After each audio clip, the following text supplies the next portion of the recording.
ஜோலி பார்க்க மாட்டேன். ஆனா நிறைய பேர் பொண்டாட்டிய காதலிங்கடான்னா அடுத்தவன் பொண்டாட்டியவே வரட்டாங்க தூமியா குடிக்குது. ஐயா நான் என்ன சொல்றேன்னா எத்தனை நாளைக்கு தான் அவங்க வீட்டுல சாப்பிடுவாங்க சாப்பாடு அந்த வீட்டுல குழம்பு வச்சா விளங்குதா பார்த்த போதே பார்க்க முடியுமாடா?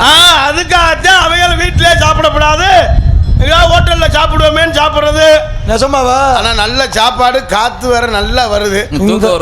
என்ன ஒரு தலைக்கு ஒரு கோட்டை சாப்பிட்டு பார்த்து கண்டு ஒரு 4 மணியை போல எந்திரிச்சு ஒரு டீயை சாப்பிட்டு சம்பளத்தை வாங்கிட்டு போனா போகலாம். ஊருக்காரங்க ஊமை குத்தா குத்துவாங்கல என்ன பண்றது? அடையா குத்தா ஒரு கட்டி வாங்கி கொடுத்தா அந்த ஆளு போயிடுவாங்க. மனுஷன் வாழ்க்கை அப்படி ஆயிருச்சு. நீங்க சொல்றது 100க்கு 100 உண்மைதாங்க. உலகத்துல இதுக்கு ஒண்ணு மட்டும்தான் இப்ப மவுஸ் அதிகம். ஆமா எங்க ஒரு ஆளு பிரான்ஸ் கரையை மூடுன்னு போராட்டம் பண்றேன், இன்னொரு ஆளு தொரான்னு போராட்டம் பண்ணா கடைசியில மூடுன்னு சொல்ல வந்தா பிரான்ஸ் கடையில நிக்கிறேன். என்ன பண்றதுக்கு? எல்லா இடத்துலயுமே முதல் பிரச்சனை அப்படித்தான். மாமா சொல்லுங்க மாப்பிள்ள. நம்ம ஒரு விஷயம் சொல்றோம்னா